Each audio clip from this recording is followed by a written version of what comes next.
Bem, então vamos dar início, tá? Iniciei a gravação, deixa eu ver aqui já.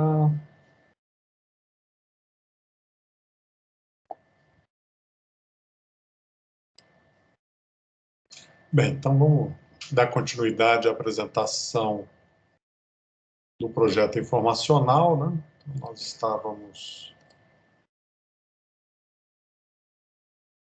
nas aulas anteriores, né?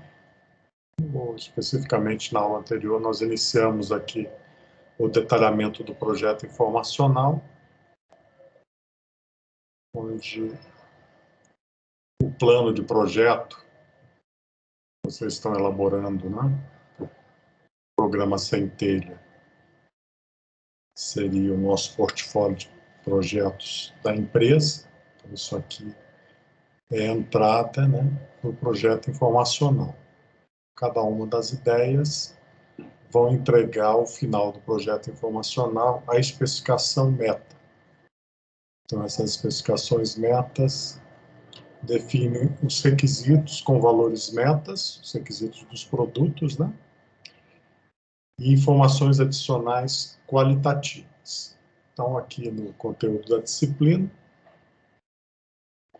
comecei a apresentar nas aulas anteriores, né? E hoje nós estamos aqui na aula 11.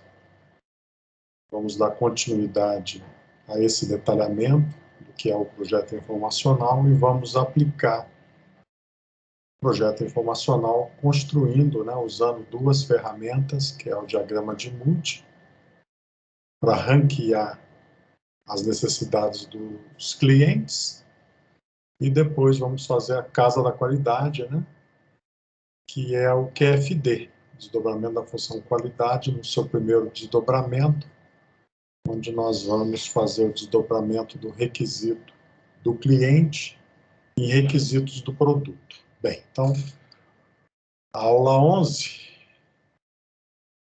eu estava apresentando, né, na aula anterior, e estava descrevendo aqui as necessidades dos clientes. Então, havia listado várias necessidades para todo o ciclo de vida. Nós fazemos alguns questionamentos para descobrir quais são as necessidades dos nossos clientes internos, intermediários e externos. Então, isso foi feito, né?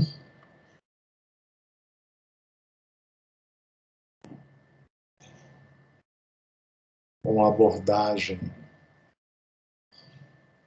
orientada à qualidade, ouvindo a voz do cliente interno, intermediário e externo, e fazendo perguntas, né, para o ciclo de vida, para cada uma das fases em que os meus clientes vão estar presentes, a partir da visão desde o mercado, né, pessoal de marketing, até a retirada desse produto do mercado. Então, desde a concepção da ideia até a retirada desse produto do mercado, nós vamos descobrir quais são os requisitos de todos os clientes. Então, perguntas como essas aqui, né, que nós havíamos iniciado a apresentação na aula anterior, onde nós questionamos, né, tentamos identificar a visão de cada cliente em função da fase a qual aquele cliente, né, interno, externo ou externo, intermediário, melhor dizendo, ou externo, participa. Então, o pessoal da produção, distribuição, instalação, então nós temos clientes internos e intermediários que vão estar envolvidos no desenvolvimento daquele produto. Então, perguntas como quantos produtos serão produzidos, quais materiais serão processados, o que será exigido do processo, são perguntas que nós iremos fazer para que a gente identifique as necessidades do pessoal de produção, do pessoal de distribuição, de instalação, de atendimento ao cliente, de manutenção, enfim. Então, isso aqui a gente já explorou na aula anterior. E agora vamos entrar aqui, pulando esse exemplo, que é muito específico. Vamos definir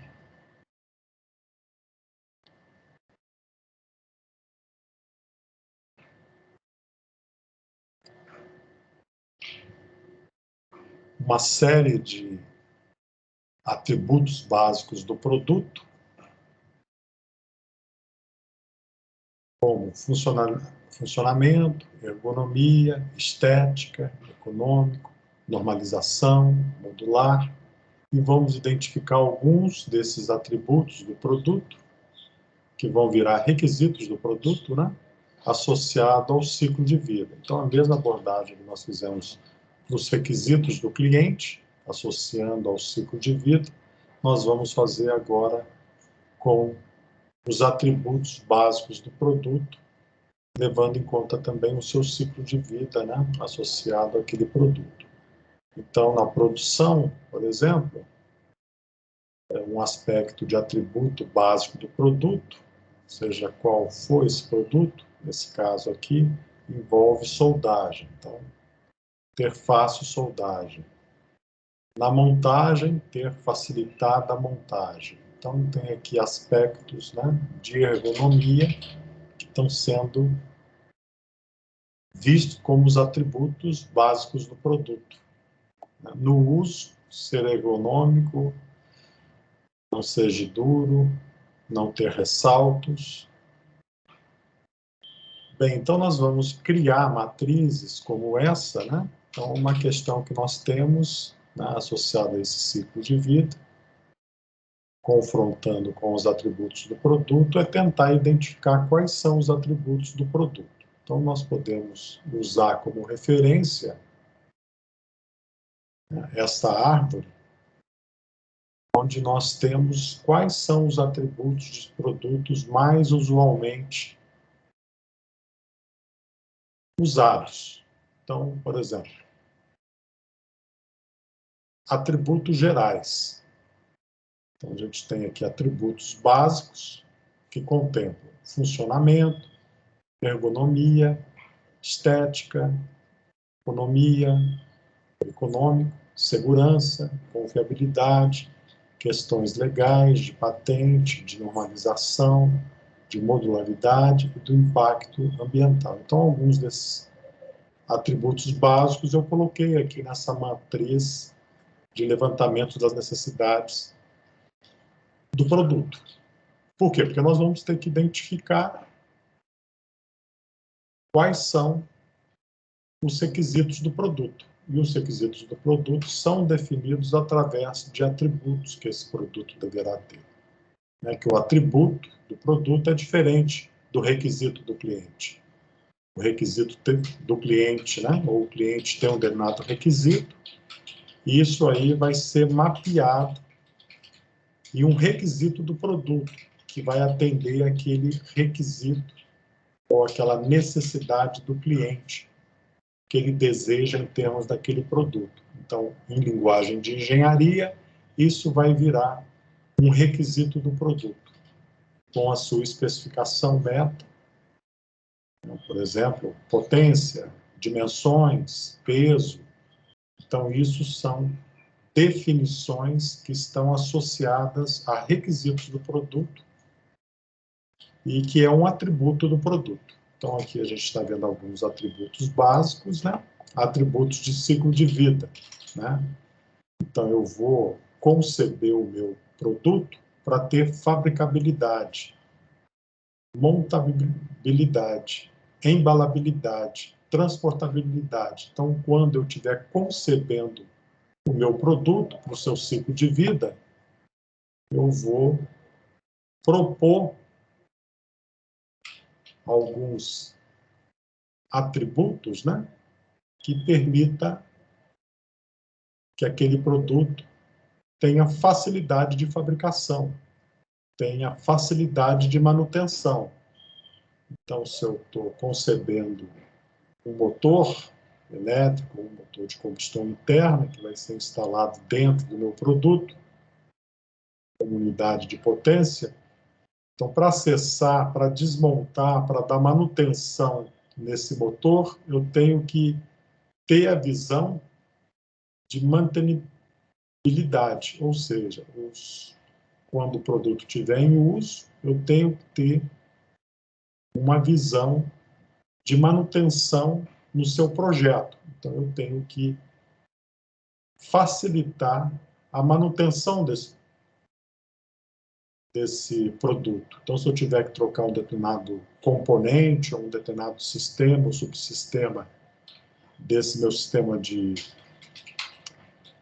potência, né, desse meu motor, por exemplo, eu tenho que ter facilidade para acessar esse componente, esse sistema ou subsistema, para dar manutenção corretiva ou uma manutenção preventiva. Então, tem que ter esta visão durante o projeto, né? A mesma coisa, reciclagem, né? Reciclabilidade, descartabilidade. Então, são atributos que nós estamos associando ao ciclo de vida, desde a visão de fabricação até a visão de descarte desse produto. Então, eu tenho que incluir nas especificações do meu projeto esta visão. Então, eu vou projetar para fabricabilidade, eu vou projetar para manutenibilidade, eu vou projetar uma montagem mais simples, né? Então, eu vou conceber, né, soluções de designer que impactam os clientes intermediários e os clientes internos que vão fabricar, montar, embalar, transportar. Então, toda essa visão que eu já mencionei anteriormente, né, tem que estar presente. Bem, agora atributos específicos. Então, atributos de materiais. Então, a gente pode dividir, né, no ramo de geométricos. Então, a forma, a configuração, a dimensão, o acabamento, o ajuste, né, com folga, com interferência, textura, fixações, né? Então, tudo isso vai estar associado a macrogeometria e microgeometria.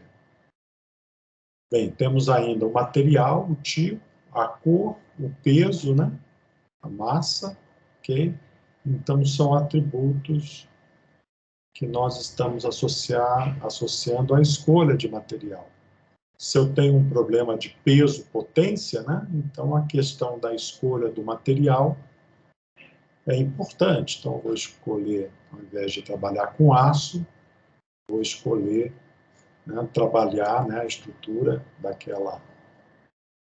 daquele produto vai ser em alumínio ou vai ser em fibra de carbono. Então, eu vou escolher um material para atender um requisito que vai estar associado ao peso, né, à massa. Então, se eu quero ter um produto, né, um automóvel, um veículo, né, que seja de alto desempenho, né, em termos de esportividade, então a relação peso-potência é muito importante. Então, eu tenho que fazer boas escolhas de materiais para minimizar o peso. Se eu estou objetivando uma relação de peso-potência 1 para 1, então, em termos de massa, 1.000 quilos, né, teria que ter uma relação de 1.000 cavalo-vapor, né, 1.000 CVs. Então, a relação ficaria 1 para 1.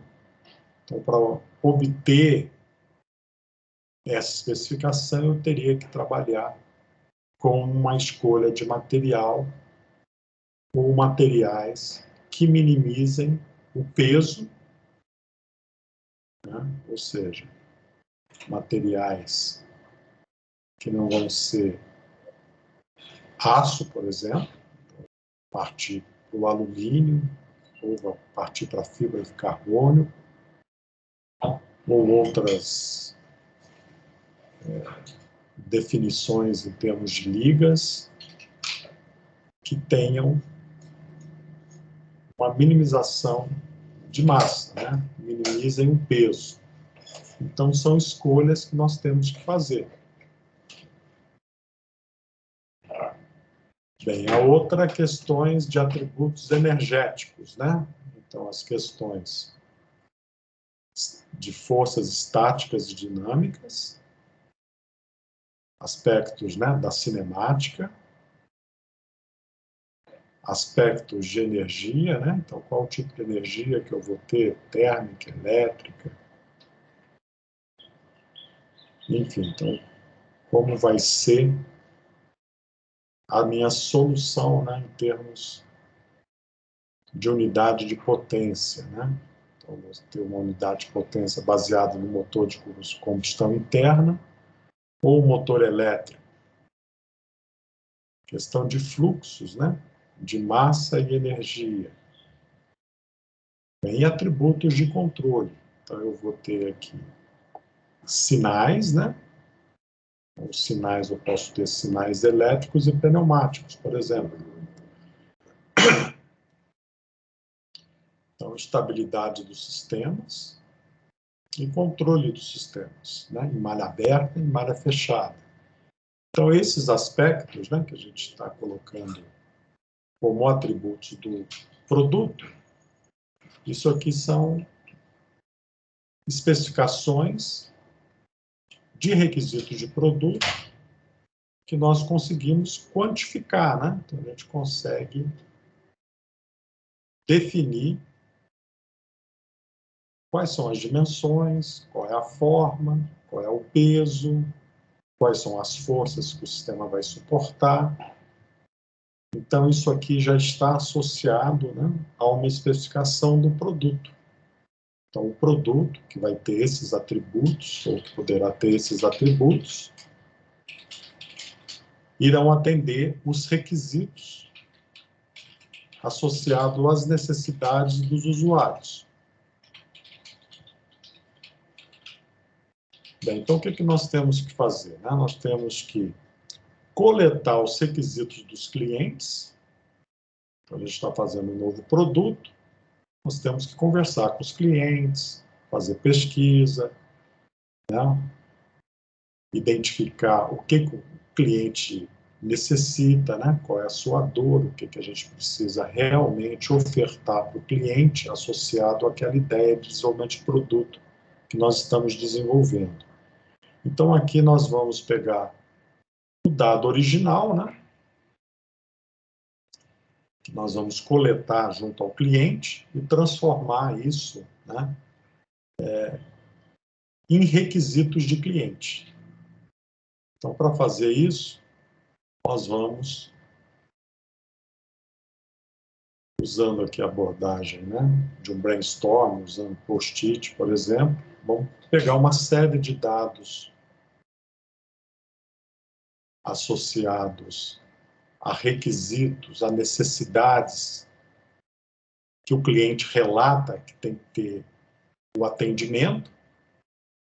Por exemplo, né, o cliente quer um produto que seja fácil de usar. Ele não sabe exatamente como isso vai ocorrer, como isso vai virar especificação de requisito de produto. Ele só sabe o seguinte: olha, eu quero um aparelho, um equipamento que eu ligue na tomada e pronto. Ele está funcionando, não preciso configurar nada, plug and play, instalei, coloquei, energizei, ele já está ativo. Ou seja, ele quer uma coisa extremamente intuitiva, em que ele simplesmente olha e sabe o que ele tem que fazer. Então, é fácil de usar. O cara não tem que ler um manual para saber como que ele vai ter que usar todas aquelas funcionalidades, por exemplo, de um controle remoto com 40 teclas. Ele quer uma facilidade de uso para que ele olhe produto, controle remoto, se for o caso, da sua televisão, do seu aparelho de home theater, ou seja lá o que for, e de uma forma bastante intuitiva ele consegue usar, né, sem ter que ler um manual para ver como obter o melhor de cada uma dessas funções. Então, às vezes você compra uma TV mais antiga, uma TV da Sony, e vem lá um controle com dezenas de botões, e compra uma TV mais moderna da Samsung, e vem um controle com 5, 6 botões, né? Muito mais simples, muito mais intuitivo para se usar. Então, a experiência do usuário, né, associado à facilidade do uso, vai ser muito mais positiva usando, né, o controle remoto da Samsung do que usando o controle remoto da Sony com 40 botões. Bem, então, essa questão desse dado original, né, é a linguagem do cliente, não uma linguagem técnica, não uma linguagem de engenharia, que é uma coisa que ele consiga, né, explicitar o seu desejo, a sua necessidade, com relação ao uso, com relação à configuração, com relação, né, à navegação. Então, o cara adquiriu um produto e aquele produto tem que ser extremamente amigável, né? Por quê? Porque a gente sabe que cada usuário vai ter um comportamento diferente quando ele pega um produto com uma interface muito diferente da interface que ele está normalmente acostumado, né? Então, se você muda bastante a forma de interagir com aquele produto, você causa uma experiência ruim para o usuário. O usuário vai ter que, até ele aprender a usar, tentativa e erro. Então, é muito mais interessante que seja uma abordagem, né, simples, igual uma chave e uma fechadura, né? Você sabe exatamente o que você tem que fazer com a chave e fechadura. Agora, se a sua fechadura é eletrônica, aí você já tem que ter algum tipo de treinamento para usar aquela fechadura eletrônica. Você vai ter que talvez digitar um conjunto de dígitos, né? Apertar um botão específico. Então, tem uma outra forma de se relacionar com aquele produto que não é a tradicional que você conhece e usa no seu dia a dia. Então, se você colocar uma interface muito complexa, né, a experiência do usuário vai ser ruim. Então, você tem que coletar esse tipo de dados, conversar com o cliente ou com seus potenciais clientes, tentar identificar quais são as necessidades que ele tem para resolver aquele problema. Então, aí, para coletar esse dado original, você pode criar uma cena, né? Então, nesse caso aqui, o operador que nunca havia operado o produto consegue instalar, e um requisito, né? Então, um procedimento simples para serviço rotineiro. Então, você vai criar, né, um requisito a partir de um dado bruto na linguagem que o cliente te apresentou. Então, isso aqui é uma abordagem, né, que hoje a gente chama de design thinking, né, ou seja, a gente pensa o designer construindo cenas que reproduzem o uso ou simulam, né, como que o usuário vai se relacionar com aquele produto. Então, se você está projetando, né, uma cadeira, por exemplo, essa cadeira você tem um design diferente, e esse design diferente vai ser avaliado por um conjunto de clientes dentro de uma experiência, né, que a gente pode invocar aí a abordagem Design Thinking, né, que é uma abordagem que é usada para projetos e também para melhorias de serviços na área de hospitais, melhoria de serviços públicos. Então, você vai colocar todos os envolvidos de uma forma bastante próxima daquela cena que você quer simular, como se você estivesse construindo um teatro, né? Uma cena em que você vai simular uma determinada forma de resolver um problema e vai ver qual é o comportamento do cliente perante a cena que você está construindo. Então, a empatia do cliente com a sua solução que você está tentando apresentar para ele. Quando a gente estiver numa atividade mais à frente, né, de pensando o projeto, né, dessa abordagem Design Thinking, né, onde nós podemos fazer com que o cliente se coloque naquela condição de uso do produto para ver se ele valida, né? Para ver se realmente é fácil de usar, se aquele requisito do cliente associado à facilidade de usar e dentro do contexto da cena que você criou. Então, aqui você não precisa fabricar nada, você pode fazer protótipos não funcionais, né, usando aí papel, usando cartolina, usando, né, qualquer material que você consiga moldar para tentar refletir, né, aquele ambiente, aquela cena que você está tentando reproduzir para levar o usuário, né, ou o cliente para aquela condição que você está tentando obter informações da parte dele. Então, se você já tem um conceito, né, de interatividade com o seu produto, você pode apresentar esse conceito, né, através de um protótipo não funcional em que o cliente pode ter contato, né, com aquela sua solução e ele vai avaliar para você se a experiência foi agradável ou desagradável. Então, o formato, o designer, então, uma série de aspectos podem ser avaliados, né?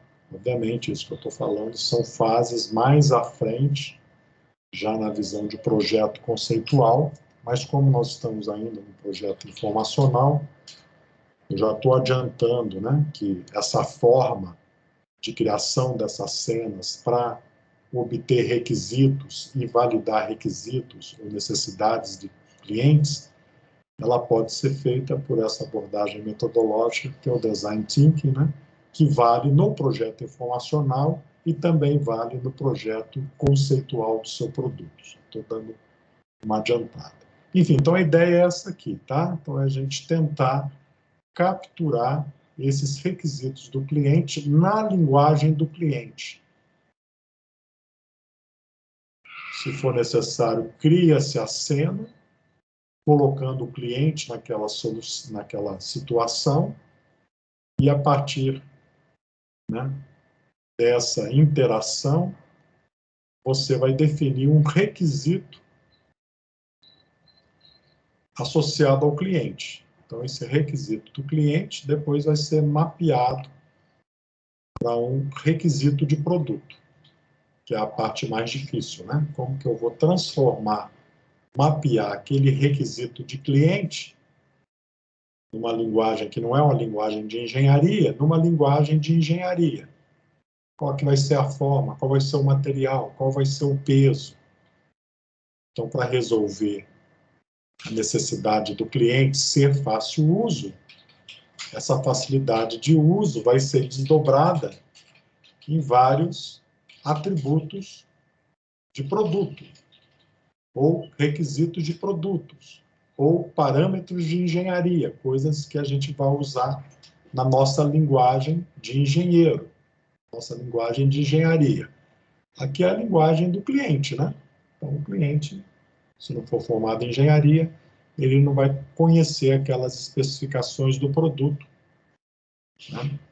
Dependendo da área, vai ser muito distante ao conhecimento que ele tem, ok? Então, a ideia, basicamente, é conversão desses dados originais de requisitos, criando uma teatralização, uma cena, para transformar isso num requisito do cliente. Bem, então, para levantar essas necessidades, né,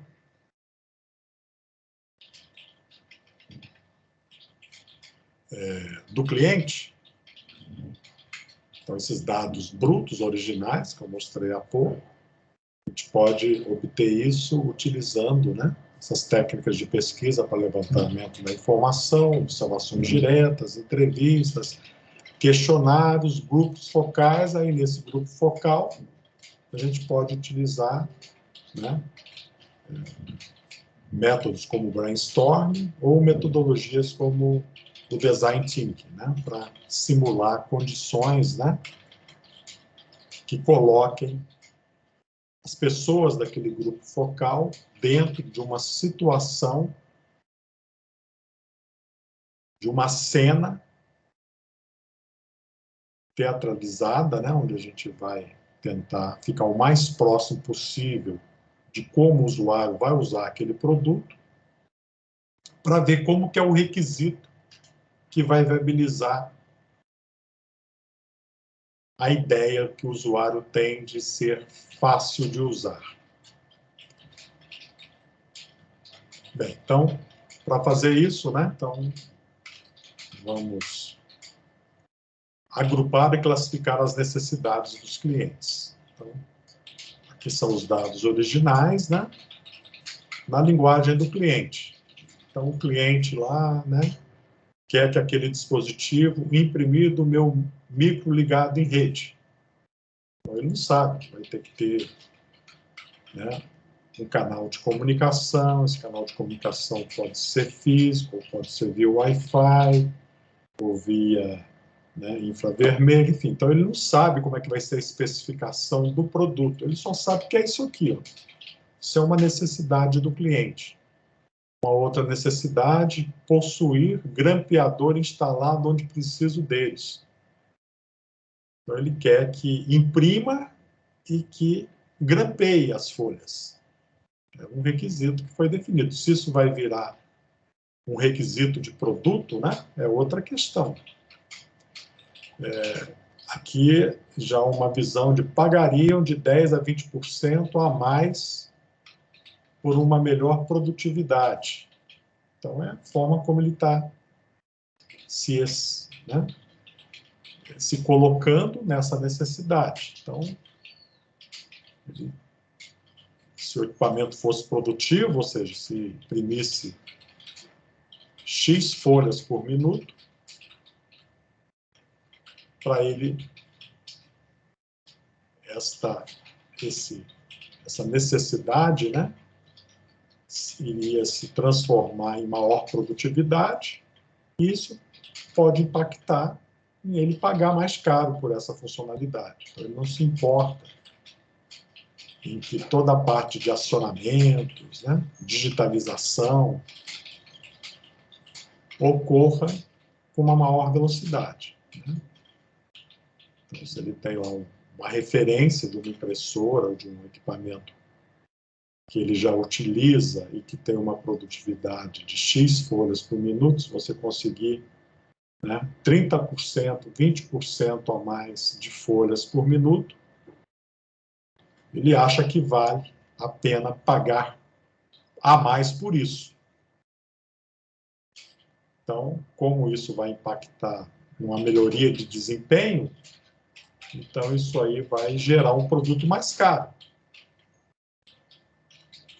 Possibilidade de se ligar a um PC, acabamento automático, imprimir. Então, isso aqui são coisas na visão do cliente. Então, é a linguagem do cliente, né? Para mapear isso em requisito de produto, aí eu teria que pegar essa produtividade, transformar num requisito de produto, que seria, por exemplo, 20 folhas por minuto. Então, a capacidade de impressão é 20 folhas por minuto. Uma impressora normal tem uma capacidade de 10 folhas por minuto. Então, a minha impressora tem uma produtividade 100% superior às impressoras de mercado. Mas para eu entregar isso para o consumidor final, vai ter um custo associado ao desempenho, né? É igual você ter um veículo que vai de 0 a 100 em 20 segundos e ter um outro veículo que vai de 0 a 100 em 5 segundos.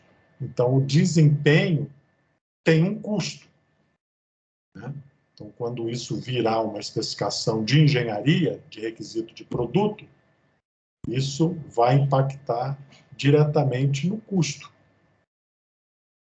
Obviamente, cada nova funcionalidade que eu agrego, né? Se eu tenho que instalar um grampeador, é um novo módulo que vai ter que ter um mecanismo que eu coloque os grampos e que automaticamente ele grampeie.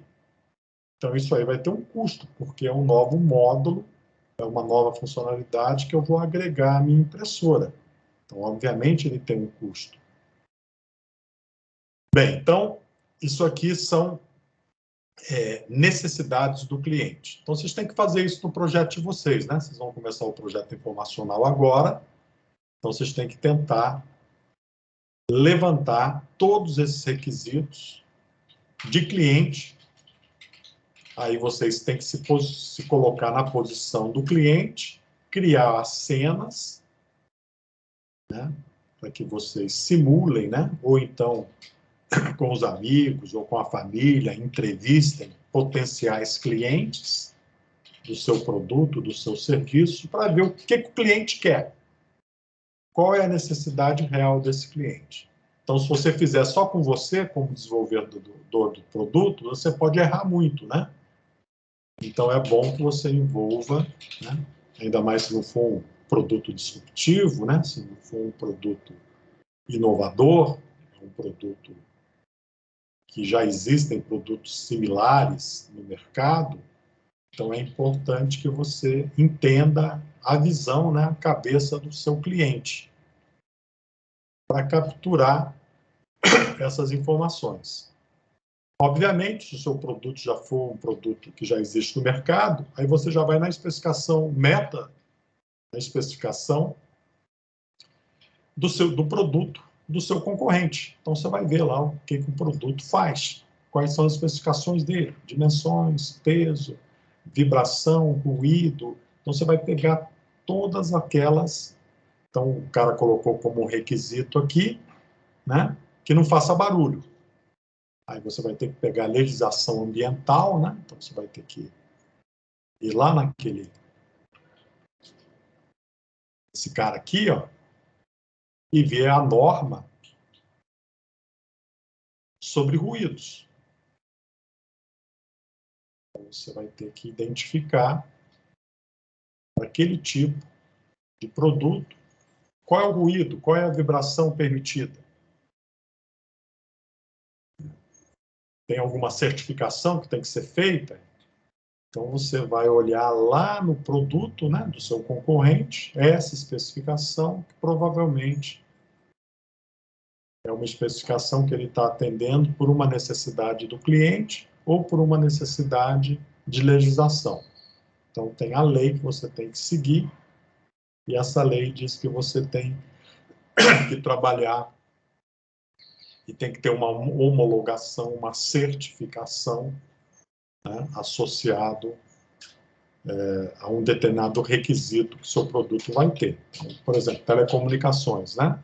Então, todo equipamento de telecomunicações, né? Celular, por exemplo,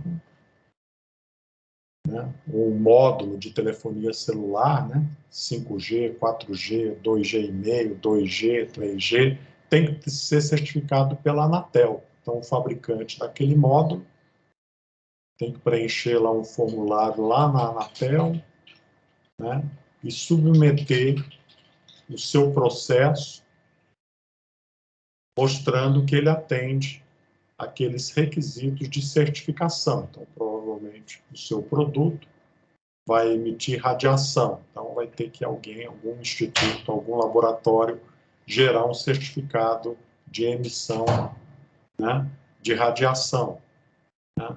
Mesma coisa com relação à frequência. Então, você vai ter que certificar. Então, isso aí vira, né, no final das contas, uma especificação do produto. Então, o cara que está aqui não é o cliente, o usuário final. O cliente de governo associado à regulamentação. Então, você tem que ver lá, ó, tem alguma regulamentação, o meu produto é para o setor médico. Então, o setor médico exige, né, uma série de requisitos que tem que ser atendidos. Então, você tem que, antes de colocar o seu produto no mercado, esse produto tem que passar por teste, por validação, tem que ficar experimentando aí, né, igual o caso das vacinas, né? Às vezes é um processo extremamente longo. E depois você tem que ir para a Anvisa, e a Anvisa vai pegar o seu processo, sua documentação, e vai avaliar se aquele seu produto cumpriu todo o que a legislação definiu, né? Então, às vezes, né, você também tem que fazer uma série de especificações para atender os requisitos das agências reguladoras, né? Isso é importante também, porque é custo, né? Então, você tem que prever lá no seu desenvolvimento de produto.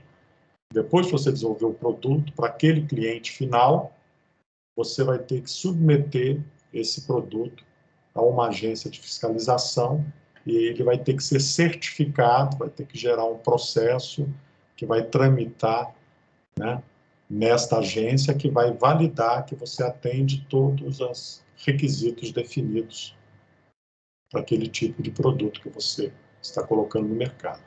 Bem, então os dados originais, como você está pegando uma série de dados aqui, às vezes vários desses post-its significam a mesma coisa. Então você tem que agrupar, você tem que eliminar, então você tem que organizar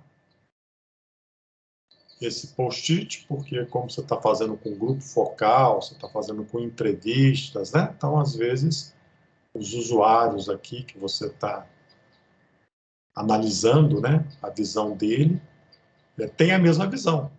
Então, o cara vai falar a mesma coisa. Então, você tem que pegar os 30 post-it aqui, as 30 especificações de requisitos de cliente, que os seus clientes, né, final, intermediário e interno, definiram. Né? Então, aqui você também envolve os seus clientes da própria empresa. Né? A gente está focando muito aqui no cliente final, mas você também tem toda aquela gama de clientes, né, associados ao ciclo de vida. Então, o cara que vai fabricar, né, ele tem uma série de requisitos que ele gostaria que fossem atendidos.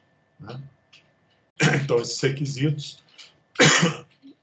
são vistos não só na visão do cliente final, mas de todos os clientes que participam do ciclo de vida.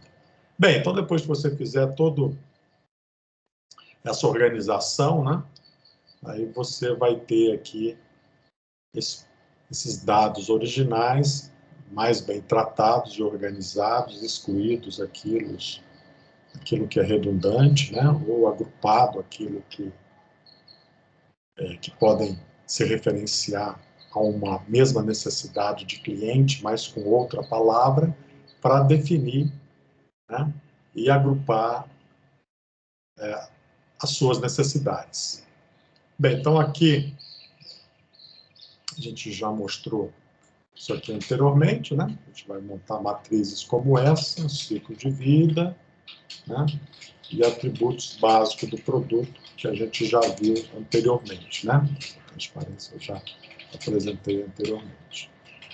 Novamente, ela está aqui com os atributos, ok? Bem, então vamos definir aqui os requisitos do cliente. Então, requisitos do cliente, interno, intermediário e final, ou externo, né? Necessidades dos clientes, organizadas, categorizadas e estruturadas. Então, você vai estruturar, né? Organizar e botar por categoria. Clientes externos, clientes internos, clientes intermediários. Então, você já vai ter uma visão detalhada. Depois você vai organizar em tabelas como essa, dado original, aceno requisito, para tentar criar uma maior empatia, né, com aquela necessidade. A gente já explorou bastante.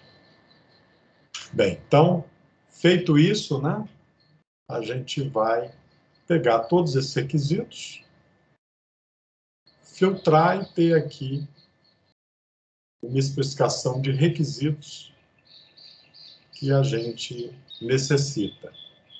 E depois a gente vai confrontar um requisito com o outro para a gente identificar um ranking de requisitos. Quais são aqueles requisitos mais importantes? Que é o diagrama de Moody que a gente vai fazer mais à frente. Bem, então aqui, ó, tem alguns métodos, né, que são utilizados para valorar, né, os requisitos dos clientes. Então, tem o diagrama de Kano, benchmark e diagrama de Moody. Bem, primeiro aqui o diagrama de Kano. Então, é um gráfico considerando a satisfação do cliente versus o desempenho do produto. Então, aqui eu posso ter o atendimento de alguns requisitos básicos. Então, uma série de requisitos básicos, né, que o cliente espera encontrar naquele produto. Okay? Então, se você compra um celular hoje, você quer que o celular tenha uma boa câmera, né, tenha um bom sinal de rádio, né? Então, tem uma série de requisitos que a gente classifica como básico que o usuário espera que aquele produto tenha, né? Então, se você vai comprar um celular, o seu celular tem 3 tipos de celulares, né? Todos deveriam ter esses requisitos básicos atendidos, né? Então, tem que ter pelo menos 2 câmeras, né? Uma frontal e uma traseira. Se o seu celular só tem uma câmera frontal, pronto, você já não vai mais querer esse celular. Então, ele não atende esse requisito básico. Então, você não pode especificar, né, um produto, um celular, que não tem um mínimo que o cliente espera que aquele produto tenha, né? Então, esse desempenho do produto, né, vai estar atrelado a essas funcionalidades, né, mínimas que o produto tem que ter, ok? Bem, então, este tipo de diagrama, ele permite que você identifique, né, qual é o desempenho esperado que o seu produto tem que ter, ainda mais se for um produto que já está concorrendo com outros produtos do mercado, para que o seu produto desperte a atenção do cliente. Por quê? Porque ele vai comparar, né? Ele vai fazer um benchmark do seu produto, ou vai procurar alguém que já fez um benchmark do seu produto com a concorrência. Se o seu produto não tem aquele mínimo que ele espera, ele já vai descartar, né? Então, o diagrama de Kano, né, é importante nesse sentido, né, em que a voz do cliente, né, quer dizer, o que o cliente espera que o seu produto tenha em termos de desempenho, quando o produto já existe, né, não é um novo produto com novas funcionalidades que nenhum cliente jamais experimentou, mas se é um produto, uma televisão, um televisor, se é um celular, se é um eletrodoméstico, então esse produto tem que atender o desempenho mínimo. Bem, então é um diagrama como esse aqui, né? Então você tem o nível de satisfação, né, ou de não satisfação, e de atendimento das suas necessidades. Então aqui, né, você vai cair num desses quadrantes, aqui se o seu produto é neutro, você especificou de uma forma que você vai ter uma questão de satisfação do cliente, porque o seu produto vai olhar a concorrência, vai olhar o seu produto, e ele entrega tudo que a concorrência entrega. Mas não vai além disso. Ou então o seu produto entrega menos do que a concorrência entrega. Então ele vai descartar porque o cliente vai ficar insatisfeito, né, com o desempenho desse produto. Então é o que você teve aqui no Brasil quando os carros chineses começaram a serem importados ou fabricados no Brasil, em que o carro chinês tinha como diferencial uma série de acessórios dos produtos concorrentes. Então já era um padrão, né? Já vinha como item de série uma série de coisas, de módulos, que eram acessórios. Então, ar-condicionado, no carro chinês, carro econômico chinês já vinha com acessório de ar-condicionado, já vinha com som, já vinha com muito mais do que a concorrência, a GM, a Fiat entregava.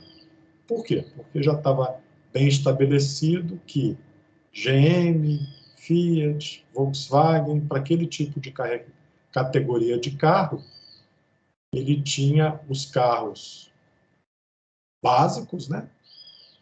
Sem nada, que vinha pelado, por um valor de R$ 28.000. E o carro que vinha com roda de liga leve, que vinha com ar-condicionado, som e outros acessórios, você pagava por esses acessórios. Aí o carro saía de R$ 28.000 e ia para R$ 38.000. Então você tinha que gastar mais R$ 10.000 para ter todos esses acessórios. Isso era o padrão de mercado. Por quê? Porque essas empresas já estavam estabelecidas aqui no país há décadas, né? E ganhavam dinheiro ofertando itens que não eram de série, né? Então vinha um carro base. Você quer ar-condicionado? Paga pelo ar. Você quer roda de liga leve?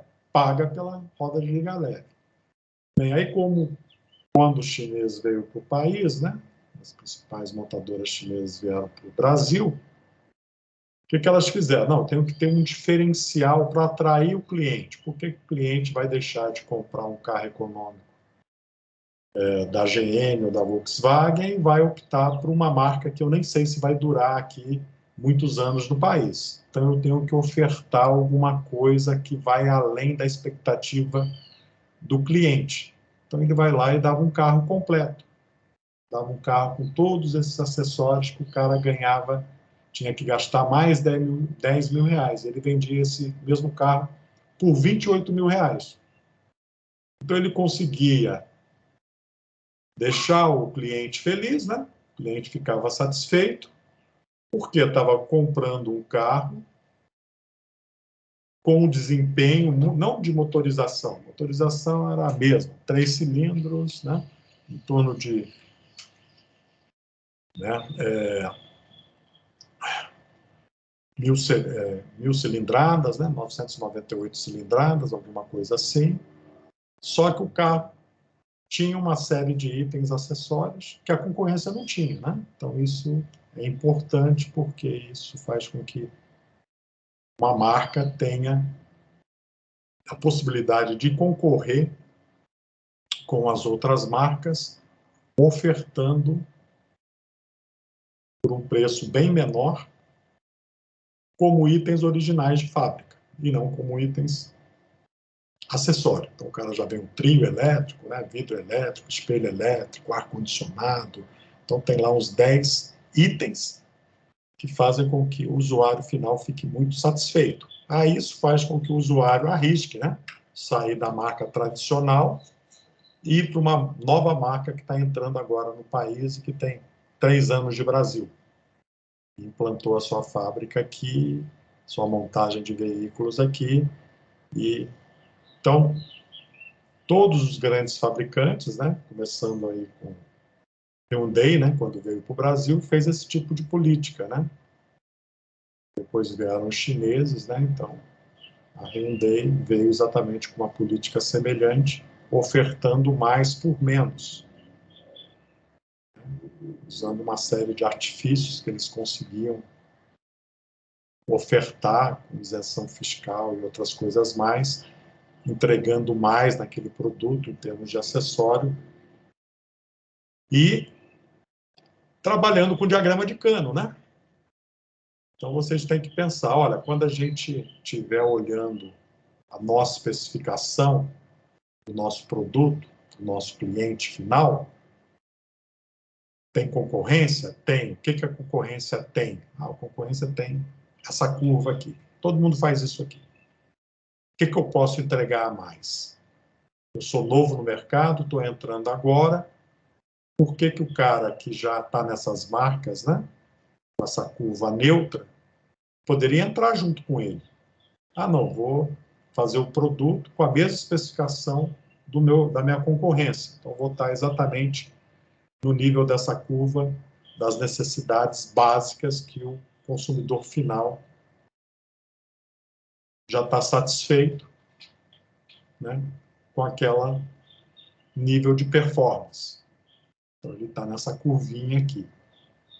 Então, no momento que eu me diferencio dessa curva, eu tenho uma vantagem competitiva. Se eu tiver ainda a vantagem de ofertar o produto com mais funcionalidade pelo mesmo custo, eu tenho uma vantagem competitiva significativa em relação à minha concorrência. Então, esse aqui é o diagrama de Cano, tá? Então, quando vocês estiverem aí elaborando os requisitos, o nível de desempenho do produto que vocês pretendem desenvolver, façam essa análise, essa vigilância tecnológica, levantamento da concorrência e tentem traçar essa curvinha de vocês. Então, isso aqui vai para a documentação do projeto informacional de vocês. Vocês vão ter que entregar o diagrama de Cano associado ao produto de vocês. O que o produto de vocês atende e vai ter uma performance muito melhor em termos de satisfação do cliente com relação ao que já existe no mercado, né? Então, obviamente, você não vai criar um novo produto que não atende nem às necessidades básicas, né? Então, por exemplo, você vai desenvolver lá uma máquina de lavar, né? Ah, não vou fazer uma máquina de lavar, é muito caro, tem eletrônica, tem vários sistemas complexos. Eu vou fazer um tanquinho, né? Então, você não vai concorrer com a máquina de lavar, né? Você vai concorrer com uma outra categoria de produto que talvez as pessoas, né, com menor renda possam utilizar aquele tanquinho que vai girar a roupa lá dentro, vai lavar, mas é uma forma muito rudimentar. Então, ao invés de você ficar batendo a roupa, a máquina vai bater a roupa para você, mas é um produto que não é nem uma máquina de lavar de fato, né? É um tanquinho, uma outra categoria de produto. Então, você está indo para um nicho de mercado de lavar roupa, só que não é uma máquina realmente de lavar roupa. Então, você, né, vai ter como referência outros produtos dessa categoria. Mas se você de fato quer uma máquina de lavar roupa, aí você vai ter que ir lá ver a Brastemp, Consul, todos os demais fabricantes, Samsung, todos os fabricantes aí de máquinas de lavar roupa, e ver o que ela entrega para o cliente. Aí você vai especificar, né, uma nova curva para ter o melhor desempenho e uma melhor satisfação do seu cliente final. Bem, então isso aqui é o diagrama de Cano, a primeira coisa que a gente vai fazer. Aqui tem um exemplozinho aqui do celular tijolo, né? Então, o celular tijolo da Motorola aí, quando começou a ter telefonia celular analógica. Então, a gente queria o quê? Queria fosse só um telefone, tá? E exibir o número de quem liga, né? Então, aparecer aqui no display aqui de 7 caracteres quem é que estava ligando. Para você ver se atendia ou se não atendia. Isso aqui é o básico, né? Então, todo mundo que fosse entrar no mundo da fabricação de celular tijolo teria que entregar isso aqui. Bem, aí o que você esperava? Designer, beleza no designer, e leveza, né? Porque esses tijolos eram uma bateria grande, pesada, e não cabia nem no bolso, né? Era difícil até você colocar ele no bolso. Então, se ele fizesse isso aqui, ainda tivesse um bom design e fosse leve, aí veio as outras gerações de Motorola Slim, né? Mais fininho. Com a miniaturização, melhoria da capacidade e eficiência das baterias, porque a bateria era grandona, né? Era espessa. Aí você surpreendia, né, o usuário, né, com a leveza e a beleza. Agora você podia pegar o tijolo ou ter um celular 3 vezes menor do que o tijolo. Bem, e excitação. Poxa, além dele fazer isso aqui, ele tirava foto. Né? Ou então tinha outros aí que vieram depois, né? Que além de tirar foto, ele também tinha uma antena de TV analógica. Então ele captava um sinal de TV, ou de TV digital. Enfim, então você incluía novas funcionalidades, né, que impactavam positivamente a questão de satisfação do cliente, porque o cliente vê, não, agora eu estou com o meu celular, eu puxo a anteninha dele aqui e agora eu consigo ver televisão quando eu estiver lá no meu transporte público. Quando eu estiver lá, sei lá onde, vou ver o meu jogo de futebol. Enfim, então agora você tem a possibilidade de incluir. Então, isso aqui é uma visão, né, lá do início da telefonia celular, os telefones analógicos. Então, hoje, quando você pega um telefone celular, um smartphone, né, telefones smart, aí o nível de excitação é muito diferente, né? Por quê? Porque tudo isso aqui já virou básico. O nível de excitação está em outros aspectos, de desempenho, de resolução, né? De memória. Então, são outros requisitos, né? Ou são outros atributos que vão diferenciar aquele celular. O tamanho do display, né? Então, todos esses aspectos são levados hoje em conta, mas lá no início da telefonia era isso aqui, né? O básico era isso, o esperado era isso, e você ia além da expectativa do usuário, se você conseguisse colocar um módulo aqui, né? Um display, que não é um display de 7 segmentos, né? É um displayzinho, né? De LCD, por exemplo, que você conseguisse tirar e ver as fotos e ainda poderia assistir televisão nesse pequeno display. Então, aí você atende, vai além da expectativa neutra do usuário. Ok? Então, diagrama de Cannes é a primeira coisa que vocês vão ter que fazer. Outra coisa é benchmark, né? Comparação, né? Então, quando você vai comprar um carro, todo mundo oferece test drive, né? Então, você vai em qualquer loja, em qualquer concessionária, você pode fazer o test drive para comparar, né? Então, você tem que testar aquele produto, um produto caro, né? Então, você tem que testar para ver se ele atende o seu requisito, ou as suas necessidades, né? Então, você selecionou lá 2, 3, 4 veículos, agora quer testar, para ver se realmente o veículo que você pretende adquirir é tão bom quanto os produtos de referência de mercado. Tem uma outra forma, é comparar um produto clássico, né, que é comparar Coca-Cola e Pepsi-Cola, né? Na década de 70, década de 80, acho que na década de 80, né? Teve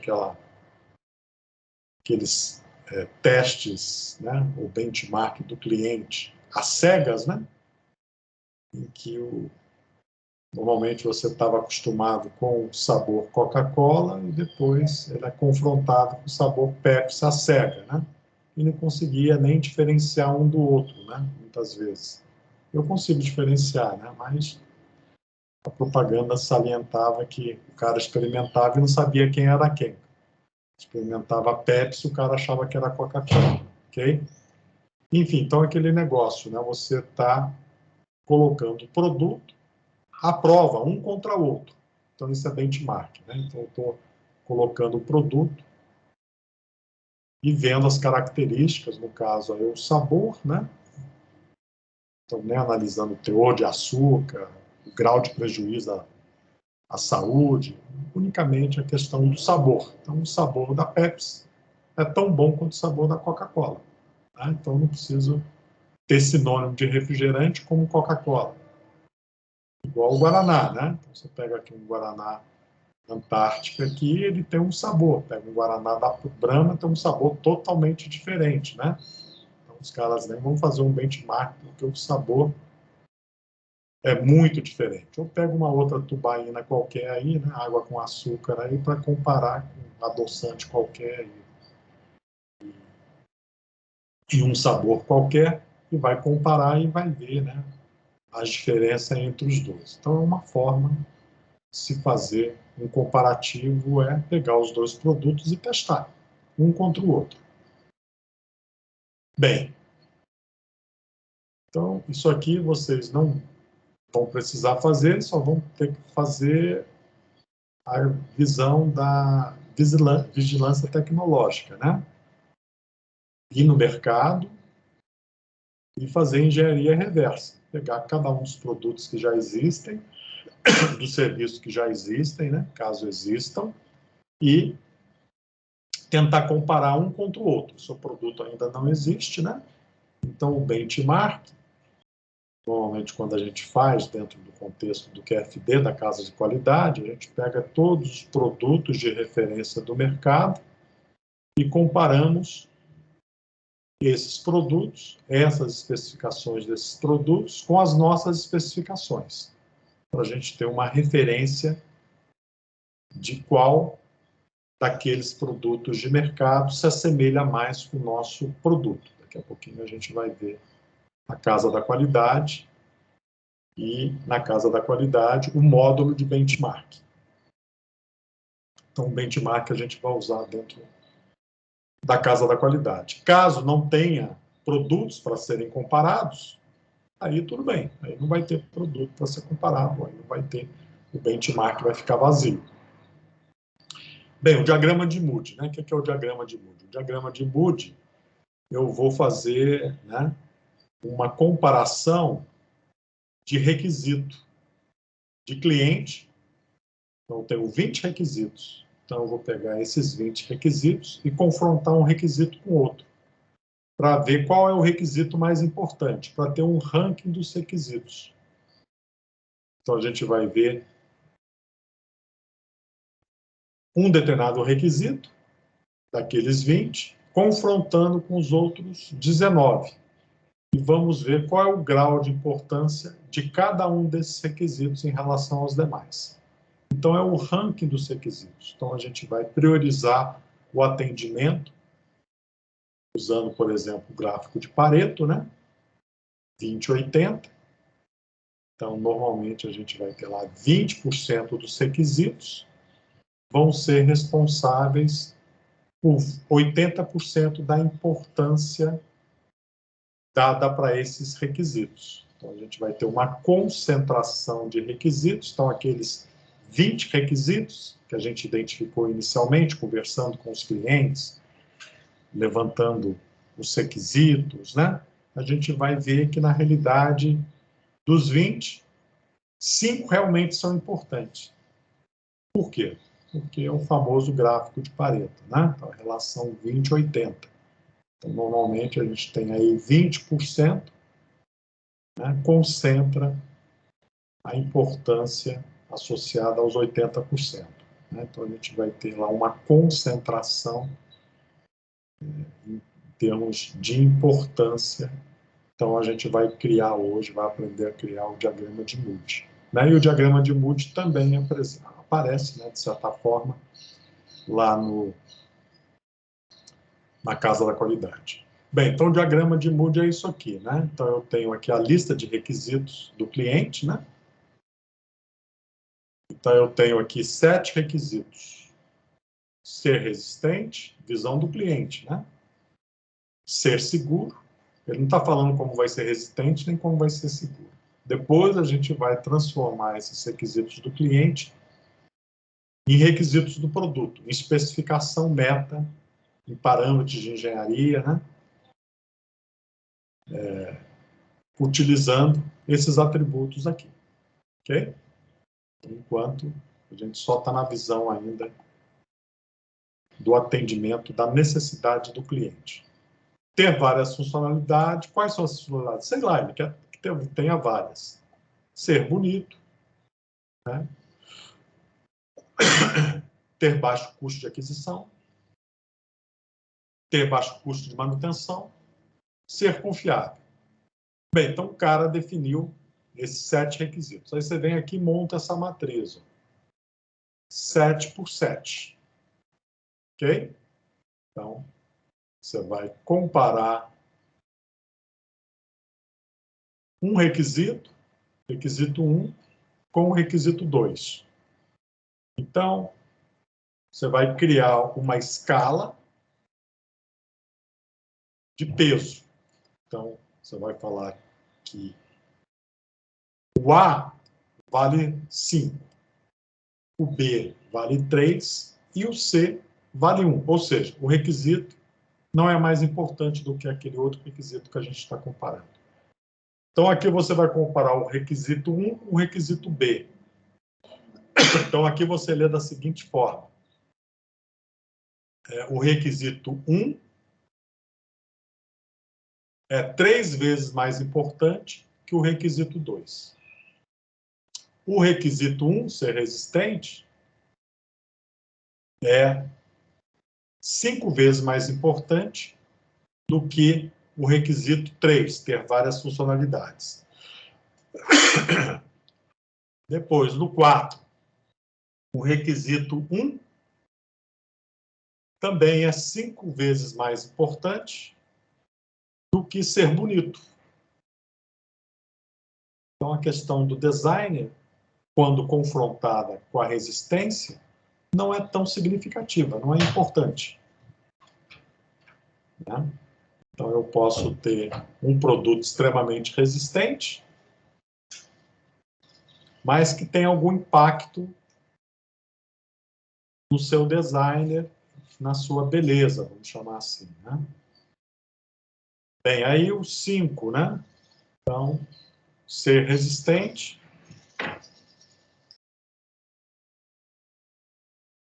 é 3 vezes mais importante do que ter baixo custo de aquisição. Se fosse invertido, né? Aí você teria uma contradição aqui, né? Em que o custo de aquisição, ou seja, o baixo custo, é muito mais importante do que ser resistente. Então, isso pode comprometer a durabilidade, né, do seu produto.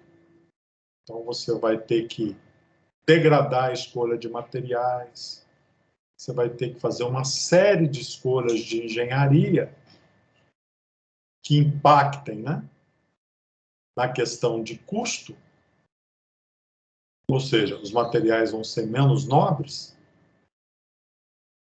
e vai ser menos durável, né, menos resistente. Então, lá, vamos supor que você escolheu um material, em vez de ser um aço inoxidável,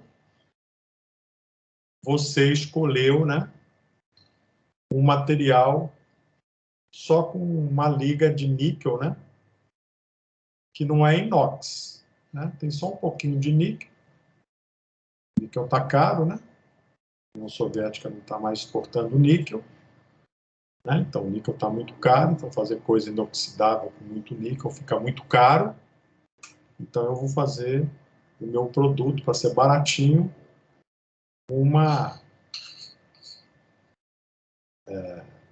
aço 1020, 1030, ou seja, só tem um pouquinho de níquel, né? Igual o capô do nosso automóvel. Se você tirar a pintura e deixar ele na praia, ele vai oxidar.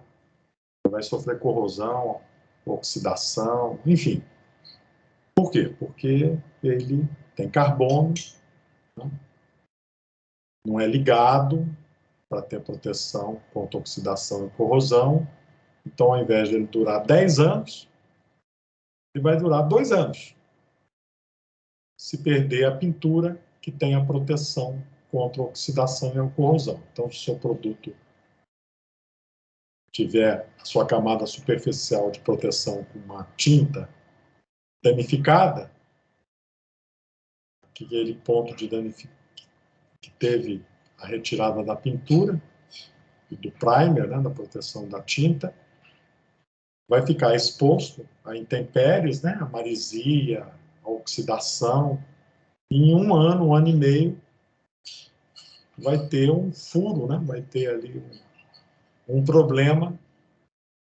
Por quê? Porque o material não é nobre. Porque você falou que não precisava ser resistente à corrosão e à oxidação. Porque você falou que ia privilegiar o custo. É igual cadeira de praia, né? Você vai comprar uma cadeira de praia baratinha, né? De um aço sem liga, ou vai comprar em alumínio. Alumínio é a vida toda, né? Provavelmente o forro da cadeira vai se degradar e a estrutura de alumínio vai estar intacta. Já se você opta pela cadeira de aço, né? A maresia vai comer ela e depois de 2 temporadas de praia ela já era, né? Você joga no lixo. Enfim, então é uma questão de custo-benefício. Você tem que comprar a cadeira porque você vai só uma vez na praia de férias, está comprando a cadeira por uma questão de comodidade, né? Já que alugou uma casa na praia e não tem, teria que alugar a cadeira na praia todo dia. Então é mais fácil você comprar uma cadeira baratinha e depois dessa cadeira você não vai nem utilizá-la mais. Aí você opta por esse produto de baixo custo. Então aqui essas definições vão ser feitas, né? Se você vai privilegiar a resistência ou o baixo custo. Então é um dilema, né? Um dilema aí que você tem que enfrentar, né? Enfim, depois a gente vai ver a questão dos dilemas e como a gente pode enfrentar a resolução de dilemas, né? Usando aí os métodos que a gente vai ver um pouco mais à frente, onde a gente tem contradições de parâmetros de engenharia. Custo-benefício, por exemplo, né? Fazer trade-off, né? Vou fazer uma escolha de engenharia tradicional. Então, é o que a maioria dos engenheiros fazem. Ou então, vou fazer uma escolha, uma solução, um novo conceito, né, que vai desacoplar as contradições. Então, essas contradições que vão aparecer mais à frente, que a gente vai ver, é uma outra parte da casa da qualidade. Vocês vão olhar lá, vai ser o telhado da casa da qualidade. Você pode ter as contradições, né? Ou não tem contradição, ou tem uma contradição. Quando um parâmetro aumenta, o outro também aumenta. Quando um parâmetro aumenta, o outro diminui. Então, quando você converte, né, um requisito de resistência em um outro requisito de baixo custo, né, de usuário, e transforma isso para requisito de engenharia, a esses 2 requisitos de cliente podem gerar 2 requisitos de engenharia que têm uma contradição entre eles. Então, aí você vai ter que fazer o que a gente chama de trade-off, né? Fazer uma solução custo-benefício ou buscar uma solução inovativa, né? Uma solução que desacople esses dois parâmetros de engenharia. Bem, então aqui a gente faz toda essa computação, né? Esse cálculo aqui, melhor dizendo, desses somatórios, chegamos a um valor para cada um dos requisitos. A gente vai ter 11, 6, 20, então o requisito mais importante aqui é o 3. Então, 3, requisito 3, ele ter várias funcionalidades, acabou sendo o mais importante, porque ele deu 20 na pontuação. Porque quando confrontou com os outros, esse aqui é o principal. Então, ele tem o total aqui 70, que ele deu um percentual 28%. Depois o 6, quem é o 6? Ter baixo custo de manutenção. Então, a manutenibilidade, né, a engenharia de manutenção, vai ser importante aqui. Então, o uso, né, deve privilegiar a questão de gerar um baixo custo de manutenção, ou seja, as peças de reposição têm que ser de baixo custo, né? O homem-hora tem que ser de baixo custo. Então, para dar manutenção, tem que buscar uma solução que viabilize uma manutenção de baixo custo. Né? Então, deu 21 aqui. Né? Bem, e o outro aqui também deu 21, que é o 7, ser confiável. E depois, né, veio o 1, né, ser resistente, 16%. Então, aqui nós temos nosso diagrama de Moody. Então, esse aqui é o nosso diagrama de Moody.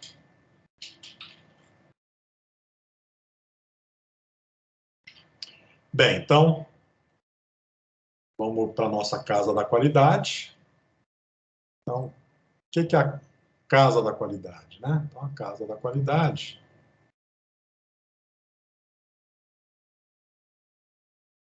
peguei aqui, né, no Google algumas definições. Então, como a gente está trabalhando com a visão de qualidade, então a gente está trabalhando com o que a gente chama de QFD. Né? Então, é uma técnica, né, também desenvolvida no Japão, como sendo uma ferramenta de qualidade, onde o objetivo é fazer o desdobramento da função da qualidade, aplicada nas atividades de desenvolvimento de produto. Então, a primeira dimensão do QFD, que é esse que nós vamos analisar aqui, a gente chama de casa da qualidade, onde o QFD, né, que vai ter este formato, como se fosse, né, essa região aqui, o telhado da casa. Se você estivesse vendo, né, a casa da qualidade e as suas várias vistas, né? Então, você está abrindo as vistas e colocando, né, a vista lateral direita, lateral esquerda, a parte do chão, a parte do teto. Então, você está visualizando a primeira dimensão do QFD, que foi chamado de casa da qualidade. Então, essa casa da qualidade, que é o nosso QFD, vai viabilizar o desdobramento dos requisitos do cliente, que a gente falou até esse momento, né? Que é o projeto informacional, em requisitos do produto. Então, a gente vai colocar todos aqueles requisitos que a gente estruturou, né? Usando as técnicas que foram apresentadas anteriormente, com o seu grau de importância. Então, isso aqui, ó, é como se fosse uma síntese do diagrama de Moody. são os requisitos do cliente e o grau de importância do cliente, dos requisitos. Então, você vai colocar aqui, né? Ok? Então, requisitos do cliente, os 7 requisitos, e a importância, o peso deles. Ok? Aí você cria uma métrica de peso, né? Então, você vai definir aqui o peso, né, do primeiro colocado, 28%, vale 3. Do segundo, vale 2. Do terceiro, vale 1,5. E dos demais, vale 1. Então, você define a métrica que você deseja. Ou então, faz dessa forma, 5, 3 e 1. Ou em 5 níveis, 5, 4, 3, 2, 1. Então, você vai dividindo, usa também o gráfico de Pareto, pega os 20%, os 20% dos requisitos que representam 80%, então você soma 28, mais 21, mais 21. Pronto, deu 80%. Então, esse 80% tem 3 requisitos principais. Fala que esses 3 requisitos principais, né, vai ter peso 5, 3 e 2, e os demais têm peso 1. Pronto, você tem uma política de peso. Então, cada um faz de um jeito, tá? Não tem uma regrinha, não. Né? Você vai fazendo, vai vendo as suas métricas e vai vendo como que fica. Bem, então, esses aqui são os requisitos que a gente fez aqui, já levantamos no diagrama de Moody. Então, você já vai ter condições aqui de colocar o diagrama de Moody do projetinho de vocês, né, do lado esquerdo da Casa da Qualidade. Depois eu vou disponibilizar um arquivo, né, de Casa da Qualidade para vocês preencherem. Bem, aí depois aqui, ó, são os requisitos do produto. Bem, aí você tem que... Essa é a parte mais chata que eu acho, né? Que é o quê?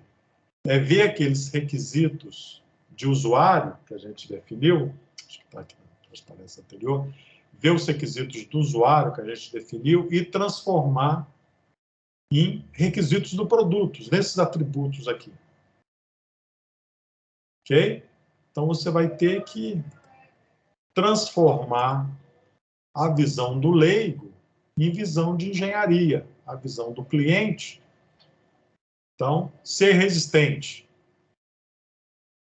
Vai ter que transformar isso aqui num parâmetro de engenharia quantificável, num requisito de produto quantificável.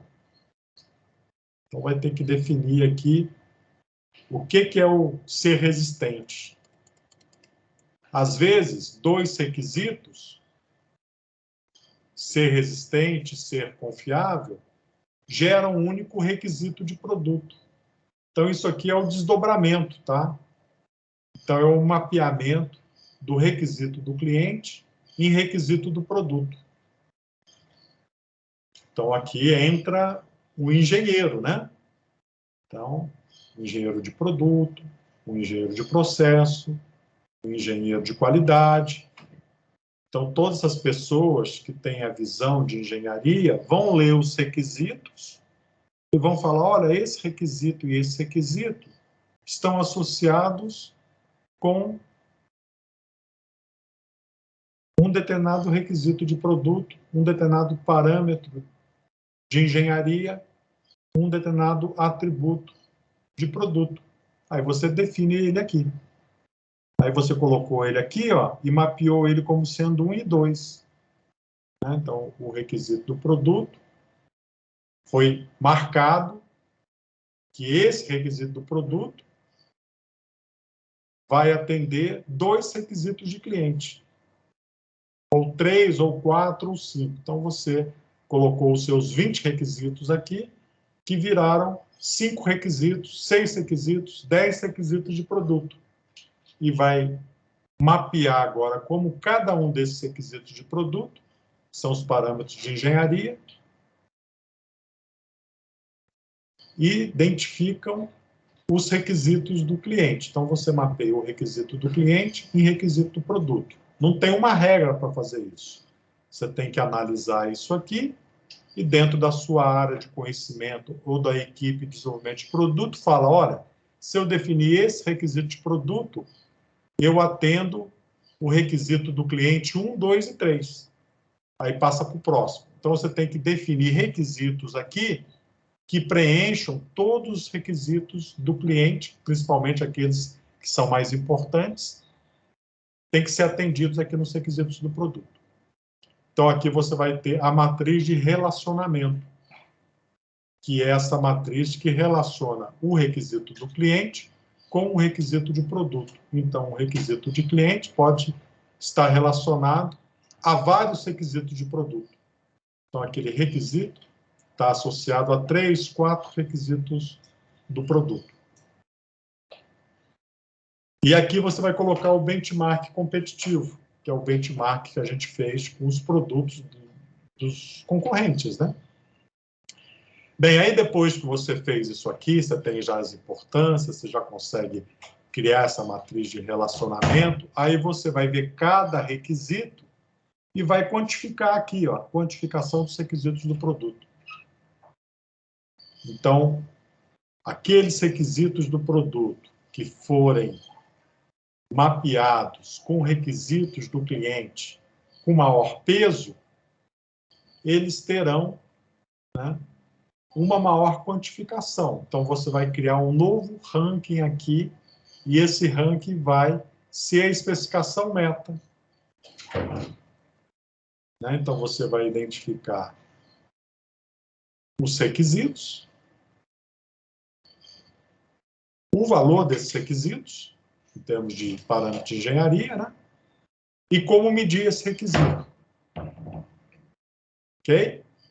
Bem, e agora? Agora tem a parte mais inventiva da casa da qualidade, que é a matriz de correlação. Então, a matriz de correlação, você vai pegar cada um dos requisitos que estão disponíveis aqui, vai traçar uma matriz inclinada aqui, né? Então, para cada requisito, você vai trazer uma linha inclinada. Né? Então, vai ter aqui várias células e vai identificar a correlação de um requisito com o outro. Então, a matriz da qualidade, a matriz de correlação, é onde você vai conseguir identificar onde está a inovação no meu projeto informacional.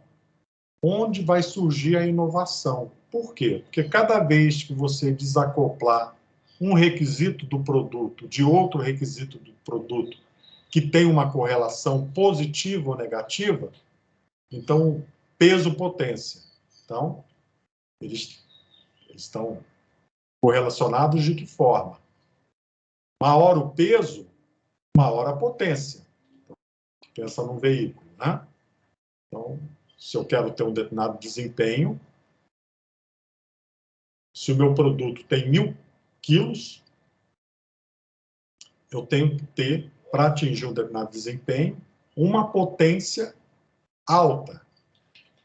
Se o meu peso agora é de 1.000 quilos, para obter o mesmo desempenho, eu tenho que ter uma potência menor. Então, a gente diz que ele tem uma correlação, né? Nesse caso, quando um aumenta, o outro aumenta. Quando um diminui, o outro diminui. Então, a correlação, nesse caso, pode ser positiva ou negativa, né? Mas é sempre no mesmo sentido. Né? E eu também posso ter um requisito, né?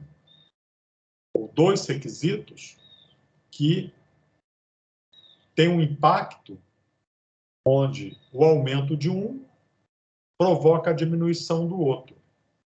Então, por exemplo,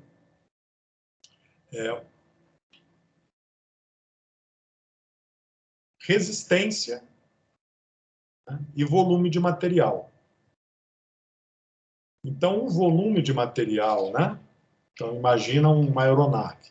Uma aeronave, né, para ela ter menor potência, né? Eu tenho que ter menos material. Então, o que eu faço numa aeronave de alumínio, né? Eu usino, né? E deixo a parte estrutural da aeronave com a menor quantidade possível de material para ter uma determinada resistência, né? Para absorver, né, um determinado carregamento dinâmico, né? Ou estático associado a todos os esforços que uma asa de uma aeronave recebe, né? Então, para fazer isso, ou eu trabalharia, né, com um material, né, extremamente resistente e leve, né, ou, no caso do alumínio,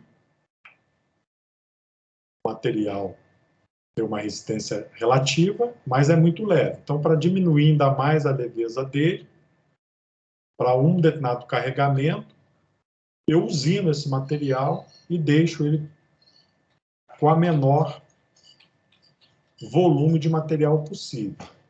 Então, o volume de material, né, que eu vou remover da estrutura vai impactar diretamente no peso e no desempenho dessa aeronave. Então, essa aeronave vai poder carregar mais gente, né, mais carga. Por quê? Porque estruturalmente ela tem X toneladas. Se eu utilizasse toda uma estrutura maciça, né, com pouca usinagem, com pouca remoção de material, a aeronave teria 50 toneladas. Teria um peso muito maior, teria que ter motores muito maiores.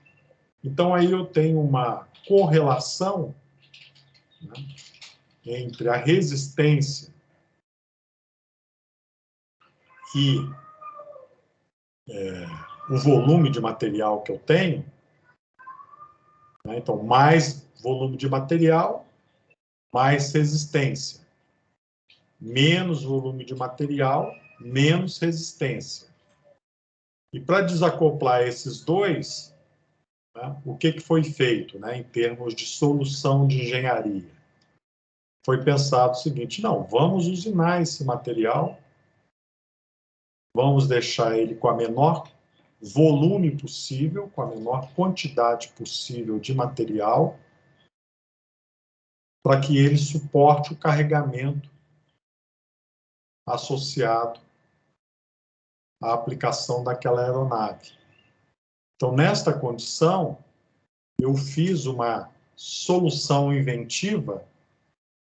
Por quê? Porque ao invés de usar o material com um volume muito grande, né, eu busquei um desacoplamento entre esses dois parâmetros, né, o volume de material e sua resistência, fazendo um projeto em que a geometria, a forma, as dimensões permitiram obter uma peça de asa, uma estrutura da aeronave que iria suportar aquele mesmo carregamento com menor peso para a aeronave. Então, o que a gente faz em desenvolvimento de produto? A gente mapeia o telhado da casa, da qualidade, identificando todas as contradições, e depois, né, com o nosso conhecimento de engenharia, ou utilizando um método como o TRIZ, né, teoria inventiva de resolução de problemas, né, que é aquele teoria que foi desenvolvida na Rússia, analisando milhares e milhares de patentes, identificando os parâmetros de engenharia e suas contradições, e criando uma tabela mostrando como desacoplar esses parâmetros que geram essas contradições para que a gente seja inventivo. Né? Então, esse TRIZ, né, TRZ, desenvolvido, né, lá na década de 50, é um método, né, muito interessante de soluções de problemas em que haja contradições de requisitos de produto, né, ou seja, parâmetros de engenharia que entram em contradições, que a gente identifica aqui na matriz de correlação, desde o início do nosso projeto informacional. Então, a gente já tem aqui, ó, quem são os requisitos que têm contradições com outros requisitos. Então, para a gente ser inovador, ao invés de fazer uma solução, né, de compromisso entre os dois parâmetros de engenharia, entre os dois requisitos de produto, eu uso métodos inventivos, como o TRIZ, para desacoplar esses dois requisitos de produto e fazer com que esses dois requisitos de produtos sejam independentes, sejam ortogonais. Então, a casa da qualidade, né, é o primeiro desdobramento do QFD, ok? Então, aqui a gente tem requisitos do cliente. É aquelas perguntas: o quê? O que que eu vou fazer? O que que eu, como que eu, o que que o cliente deseja? Ok? Bem, a gente vai ranquear com Mood, diagrama de Mood aqui, com a ordem de importância. Bem, a gente já sabe, na linguagem do cliente, o que que ele deseja. São os requisitos dele, as necessidades dele. Bem,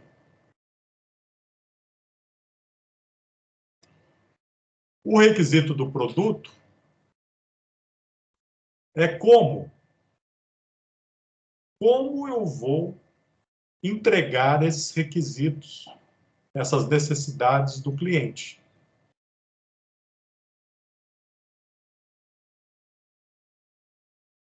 A matriz de relações, né, vai relacionar que com o como.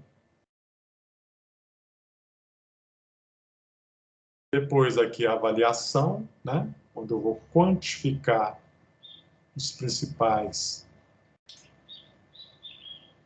requisitos do produto, ou parâmetros de engenharia, né, que são os nossos atributos de produto, como esses que estão apresentados aqui.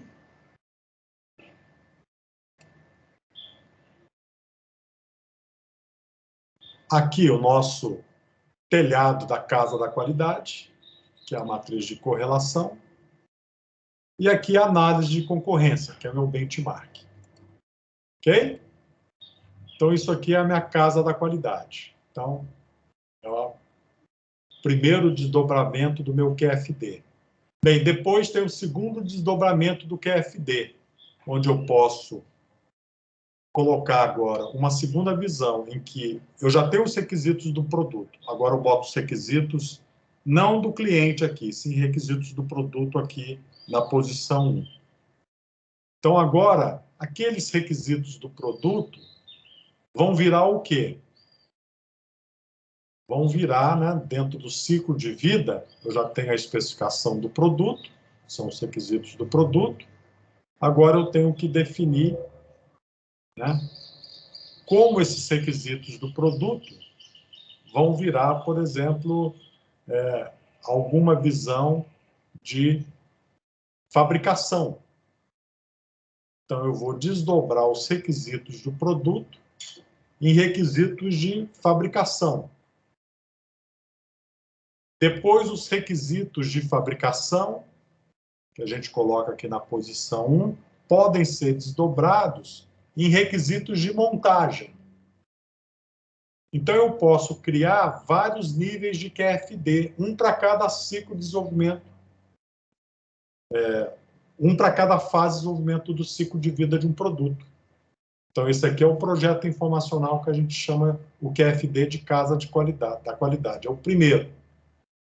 Depois que a gente faz a casa da qualidade, ou o primeiro QFD, com o resultado do requisito do produto, a gente coloca o requisito do produto na posição 1, e agora a gente faz o desdobramento para a segunda nível do QFD, que é desdobrar o requisito do produto em requisitos de manufatura.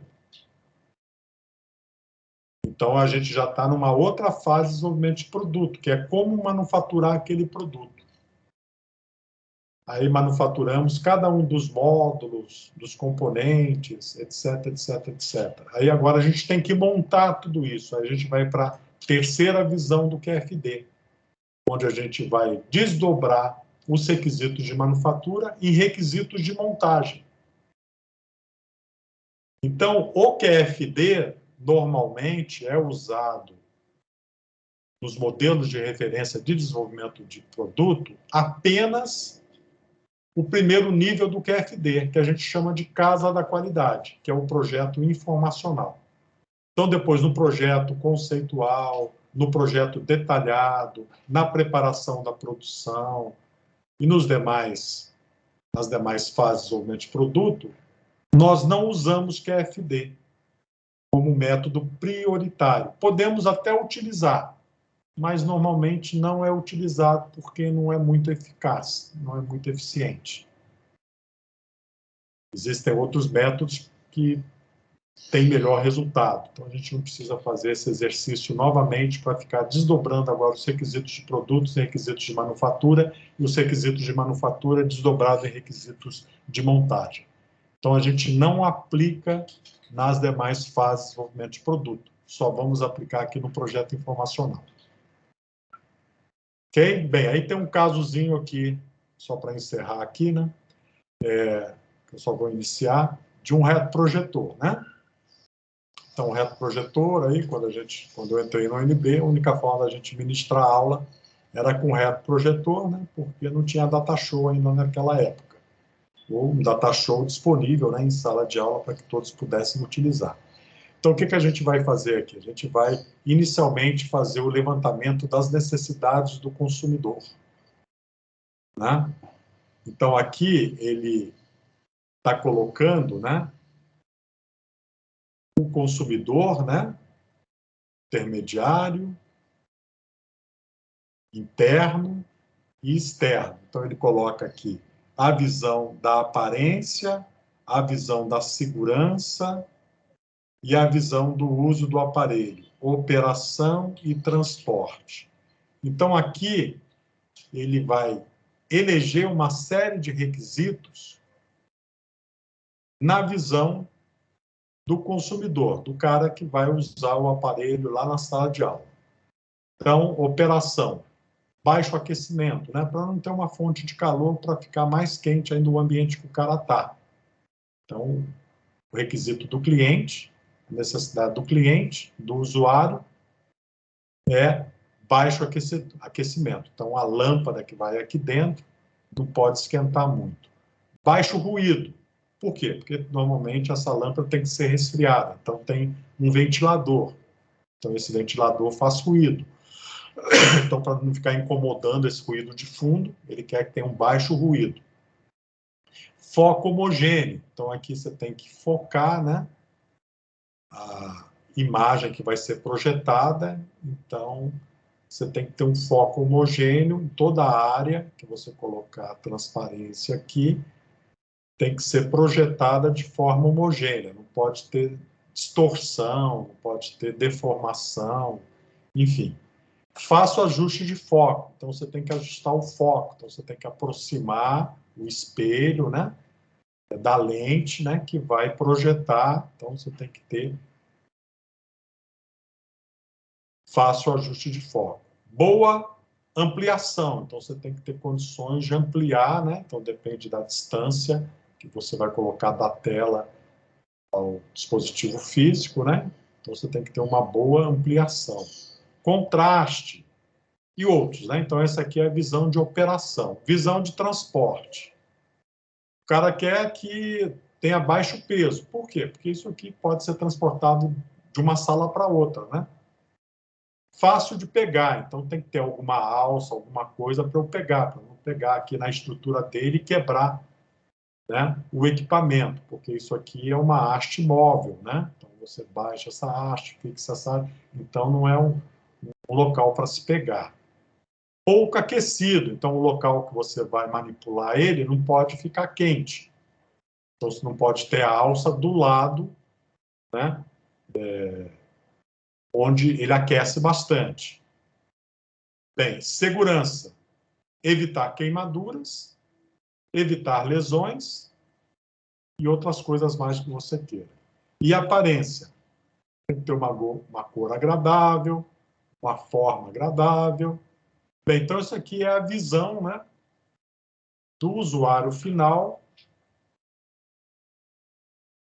com a sua linguagem, que não é uma linguagem de engenharia, é uma linguagem de usuário, de cliente. Na visão de operação, transporte, segurança e aparência. Bem, então, a partir dessa especificação, a gente vai, dos requisitos do cliente, né? Nós vamos, na próxima aula, definir os requisitos do produto.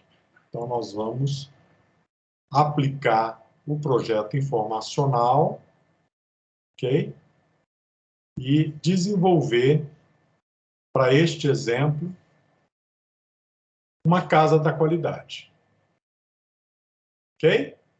Então, são 11h50. A aula de hoje era basicamente sobre esses métodos, diagrama de Kahn, o MUT, benchmark e, por fim, né, a casa da qualidade, ou o primeiro nível do QFD, onde a gente vai desdobrar o levantamento dos nossos requisitos de clientes em requisitos de produtos, em parâmetros de engenharia, em atributos de produto, usando a abordagem da casa da qualidade. A voz do cliente. Então, aqui, a voz do cliente está presente, porque tudo é feito a partir do desdobramento dos requisitos do cliente.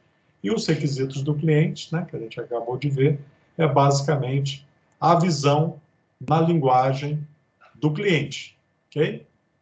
A gente vai ver aqui a linguagem do cliente, que é essa aqui, ó, baixo aquecimento, baixo ruído, foco homogêneo, e depois a gente vai desdobrar isso na próxima aula. Eu vou apresentar em detalhes. E especificação do produto. Ok? Bem, então, toda a especificação que vai ser feita,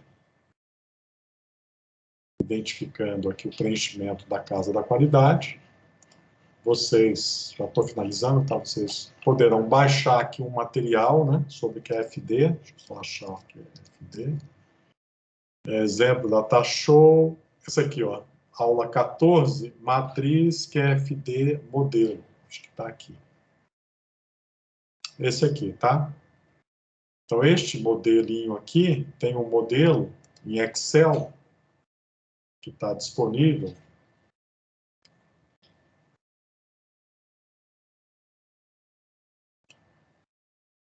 Nesses templates aqui. Templates do Efraim. Então, tomem como referência esse diretório e baixem esse projeto informacional da dissertação do Efraim. Então, vocês já vão ter um projeto informacional associado à impressora 3D, que foi concebida, né, como robô paralelo Delta. Aí vocês vão ter ele preenchido, tá? Então, baixa esse template. Então, vocês vão usar esse template para as aulas que nós vamos desenvolver de laboratório, né, para o projeto informacional. Então, a partir da próxima aula, vocês já poderão desenvolver o projeto informacional de vocês. Bem, pelo Centelha, tá? A fase 1 sairia o resultado de hoje para amanhã, tá? Então, ainda essa semana, o resultado do Centelha deve sair. Aí, espero que as ideias que vocês submeteram estejam selecionadas, sejam priorizadas para receber, né, de acordo para dar continuidade para a fase 2. Ok? Eu dei uma olhada lá, professor, agora no site lá do Centelha, e já tem avaliação, né? Só falta o resultado sair mesmo. Ah, já saiu? Enfim. A avaliação já saiu. Acho que até a Aline comentou aqui no chat. Ah, tá. Então, todos olhem lá, né, e fiquem atentos. Espero aí que todos sejam, né, sejam bem avaliados e possam passar para a próxima fase, para que vocês tenham a oportunidade de continuar desenvolvendo o projeto no Centelha, e caso não passem para a próxima fase, as atividades acadêmicas, usando, né, os métodos em cada fase do modelo de referência, são atividades paralelas, tá? Então, Centelha é só a ideia, né? É só a fase 1, né? A macrofase 1, onde a gente levantou as ideias, e agora a gente está desenvolvendo de fato as ideias, né? Então, espero que todas as ideias sejam aprovadas. Caso uma ou outra ideia não seja aprovada, como muitas são de softwares, né? E caso alguns de vocês, daqueles grupos, achem mais fácil continuar a desenvolver a aplicação do método para uma outra ideia qualquer, a gente também pode ajustar a ideia de vocês para desacoplá-la do projeto Centelha, né? Se alguns de vocês, ou se alguma daquelas ideias, não passarem para as fases seguintes, né? Mas aí fica a critério de cada grupo e de cada participante. Bem, então é isso aí, vou liberar vocês, né? Então, vamos ficar atento lá ao ranking, né? E boa sorte a todos aí. Então, até a próxima semana, né? Espero com boas novas aí para que vocês passem para a próxima fase. Então tá, boa tarde a todos aí. Vou encerrar aqui. Obrigado, professor. Obrigado, professor. Tchau.